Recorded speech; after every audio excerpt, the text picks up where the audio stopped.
자, 오늘 함께 볼 말씀은 요한복음 8장 3절에서 11절입니다. 제가 읽을게요. 서기관들과 바리새인들이 음행 중에 잡힌 여자를 끌고 와서 가운데 세우고 예수께 말하되 선생이여 이 여자가 간음하다가 현장에서 잡혔나이다. 모세는 율법에 이러한 여자를 돌로 치라 명하였거니와 선생은 어떻게 말하겠나이까. 그들이 이렇게 말함은 고발할 조건을 얻고자 하여 예수를 시험함이로라. 예수께서 몸을 굽히사 손가락으로 땅에 쓰시니 그들이 묻기를 마지 아니하는지라. 이에 일어나 이르시되 너희 중에 죄 없는 자가 먼저 돌로 치라 하시고 다시 몸을 굽혀 손가락으로 땅에 쓰시니 그들이 이 말씀을 듣고 양심의 가책을 느껴 어른으로 시작하여 젊은이까지 하나씩 하나씩 나가고 오직 예수와 그 가운데 섰는 여자만 남았더라. 예수께서 일어나사 여자 외에 아무도 없는 것을 보시고 이르시되 여자여 너를 고발하던 그들이 어디 있느냐? 너를 정죄한 자가 없느냐? 대답하되 주여 없나이다. 예수께서 이르시되 나도 너를 정죄하지 아니하노니 가서 다시는 죄를 범하지 말라 하시니라. 아멘. 준엽이도 들어왔구나. 어서 와라. 고맙다. 자, 오늘 본문에 나오는 이 내용들은 굉장히 잘 알려진 사건입니다. 죄 없는 자가 먼저 돌로 치라 라는 이 말씀 굉장히 유명하죠. 서기관들과 바리새인들이 이제 음행을 하다가 잡힌 여자를 끌고 와서 예수님께 어떻게 처리할지 묻습니다. 그런데 사실은 이 서기관들과 바리새인들이 정말로 어찌해야 할지 몰라서 예수님께 질문한 건 아닙니다. 왜냐하면 5절을 보면은 이 율법에 가늠한 자는 돌로 치라라는 명령이 나온다라는 것을 그들이 이미 알고 있었다라는 것을 5절을 보면 알 수가 있거든요. 그리고 정말로 이 여인을 율법에 따라서 이제 처리하고 싶었으면은 자기들이 직접 하면 됩니다, 그냥. 근데 그렇게 하지 않고 예수님께 데려와서 예수님을 곤란하게 만들어서 일종의 이제 덫을 놓은 겁니다. 그래서 6절에 나오는 것처럼 그들은 예수님을 고발하려고 시험한 거죠. 만약에 그 예수님께서 율법을 따라서 그 여인을 돌로 치라 이렇게 말씀하시면 어떻게 되겠습니까? 당시 이제 유대인들은 로마의 식민 지배를 당하고 있었기 때문에 사람을 사형시킬 권한이 없었어요. 그러니까 예수님께서 그 여인을 돌로 치라 이렇게 말씀하시면 로마법을 어겨서 고발을 당하게 됩니다. 반대로 그냥 놓아주라라고 하면 유대인들의 율법을 어기게 되는 거기 때문에 유대인들의 공의회에 고발당하게 됩니다. 예수님께서는 이러지도 못하고 저러지도 못하고 이제 그런 상황에 이제 빠뜨리려고 이제 서기관들과 바리새인들이 덫을 놓은 거죠. 자, 그러나 예수님은 그들의 악한 의도를 파악하셨습니다. 그래서 예수님께서는 바닥에 이제 무슨 글씨를 쓰시는 다음에 너희 중에 죄 없는 자가 먼저 돌로 치라 이렇게 말씀하십니다. 이때 바닥에 무슨 글을 쓰셨는지는 사실은 궁금하긴 하지만은 성경에 안 나옵니다. 그걸 보면 이제 그거 자체가 중요한 건 아니고요. 나오지 않는 거는 사실은 뭐 알 수가 없는 거죠. 중요한 건 뭡니까? 이 음행한 여인을 데리고 의기양양하게 찾아왔던 그 서기관들과 바리새인들 역시 어떤 자들이다?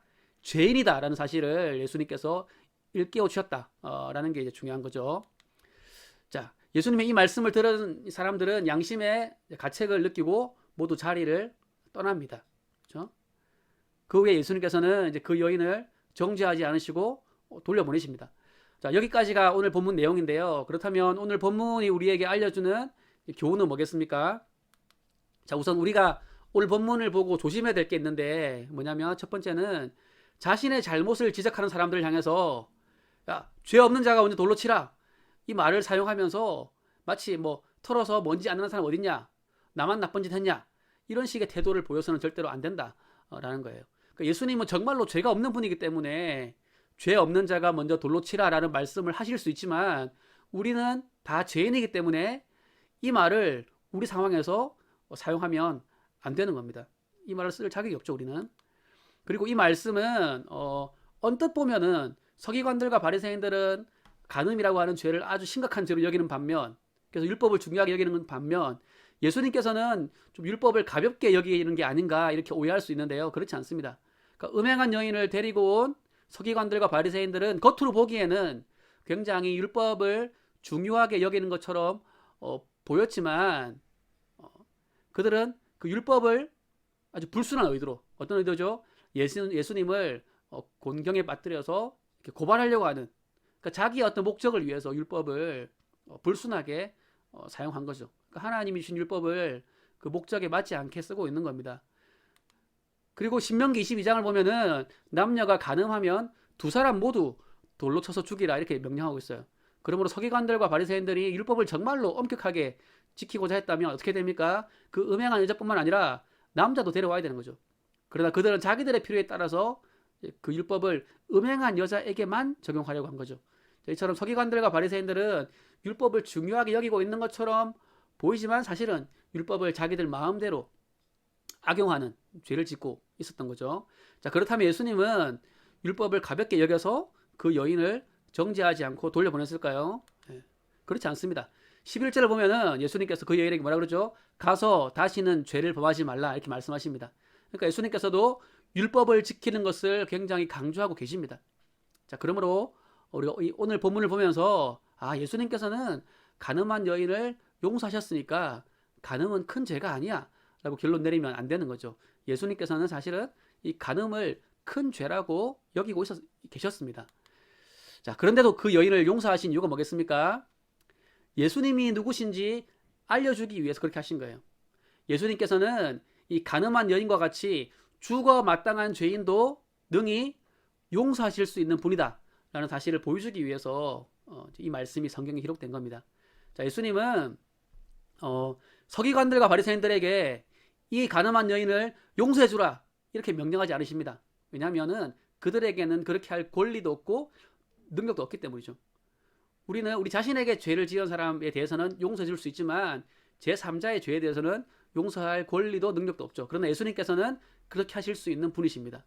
물론 이제 비록 오늘 본문에서는 아직 예수님이 십자가에 달리시기 전이었지만 장차 십자가에서 자기 백성의 죄값을 대신 치르실 그 공로를 가지고 예수님은 그 간음한 여인의 죄를 사하여 주신 거죠. 그러니까 예수님께서 음행한 여인을 향해서 나도 너를 정죄하지 아니하노니 라고 하신 말씀은 죄를 지어도 괜찮다 그 뜻이 아닙니다. 예수님께서는 그 여인을 위하여서 내가 너를 위하여서 십자가에서 죄값을 대신 치러줄 것이기 때문에 너는 더 이상 정죄받지 않아도 된다라는 의미로 말씀을 하신 거죠.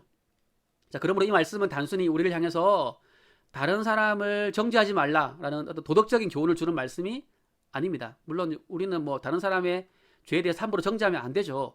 그러나 오늘 본문의 1차적 교훈은 다른 사람을 정죄하지 말라 그게 아니에요. 오늘 본문의 내용은 나도 죄인이니까 또 다른 죄인을 정죄하지 말아야 되겠다. 그 정도 교훈을 주는 게 아니에요. 뭐 어떤 교훈을 주고 있습니까? 오직 예수님만이 죽어 마땅한 죄인의 죄를 용서하실 수 있는 분이다. 예수님이 누구신지를 알려주는 게 오늘 본문의 가장 중요한 핵심이에요. 이건 모든 복음서 내용이 다 그렇습니다. 예수님이 누구신지를 알려주는 게 가장 중요하죠. 그러므로 자, 이 말씀을 처음 들었던 서기관과 바리새인들도 어떻게 되겠습니까? 자신의 죄인됨을 깨달은 다음에 예수님 곁에 남아서 예수님께 그 죄 용서함의 은혜를 구해야 되는 거죠. 그렇죠? 하지만 그들은 어떻게 합니까? 양심의 가책은 느꼈지만 예수님을 떠나버립니다. 이 음행한 여인도 사실은 도망갈 수 있었어요. 하지만 그 여인은 예수님 곁에 머물면서 예수님의 그 은혜와 긍휼을 기다렸습니다. 그 결과 이 여인은 죄 용서함을 얻었습니다. 그러니까 서기관들과 바리새인들은 율법을 많이 알고 그로 인해서 그 양심의 가책도 느꼈지만은 예수님의 은혜와 긍휼을 구하지 않고 예수님을 떠나버렸습니다. 그래서 그들은 죄 용서의 은혜를 누릴 수 없었죠. 하지만 이 음행한 여인은 비록 율법에 대해서는 자신은 없는 자였지만 예수님 앞에서 너무나 부끄러운 죄인이었지만 예수님의 긍휼을 구하면서 예수님 곁에 머물렀습니다. 그래서 죄 용서함을 얻게 된 거죠. 자, 그러면 여러분 어떻습니까? 여러분들은 여러분들도 어떤 율법에 대한 지식이 있을 수 있어요, 그죠? 그래서 그 율법을 통해서 어떤 내가 죄를 지었구나, 내가 죄인이구나, 그래서 양심의 가책을 느낄 수 있을 겁니다, 그죠? 근데 그건 중요한 얘기긴 하지만 그걸로 끝나면 안 돼요. 내가 죄인이구나, 그걸 아는 걸로 끝나면 안 됩니다. 왜냐하면 서기관들과 바리새인들도 양심의 가책을 느끼고 자기가 죄인인 것을 깨달았어요. 그러나 문제가 뭡니까? 예수님을 떠나버렸기 때문에 죄 용서의 은혜를 받지 못한 거죠. 자, 우리는 자신의 죄에 대해서 깨닫는 것으로 그치지 않아야 됩니다. 그걸로 그치면 안 돼요. 어떻게 됩니까? 예수님께 나아가야 됩니다. 예수님의 긍휼만이 우리의 죄의 문제를 해결해 줄 수 있다라는 것을 믿고 예수님의 긍휼을 의지하여서 나아가야 돼요. 이거는 처음 예수님 믿을 때에만 필요한 게 아닙니다. 처음 믿을 때에만 예수님의 긍휼을 의지하여서 나아가는 게 아니고요. 우리 평생에 예수님의 그 긍휼을 의지하여서 나아가야 돼요. 왜냐하면 우리는 죄와 평생토록 싸워야 되기 때문이죠. 그렇죠? 우리가 죄를 안 지울 수 있으면 다행인데 우리 끊임없이 실수합니다. 그죠? 네. 그럴 때마다 양심의 가책을 느끼면서 예수님을 멀리 해서는 안 되는 거죠. 그럴 때에도 비록 염치불구하지만 예수님께 나아가서 예수님의 긍휼을 구해야 됩니다. 그럴 때 오늘 본문에 나오는 음행한 여인을 용서하시며 다시 죄를 짓지 말라 이렇게 격려해 주신 그 예수님의 긍휼을 우리도 맛보게 되는 거죠. 그렇죠? 이러한 예수님의 그 죄 용서의 긍휼을 힘입어서 다시금 죄와 싸움을 싸워 나가는 그러한 우리 모두의 삶이 될 수 있기를 소망합니다.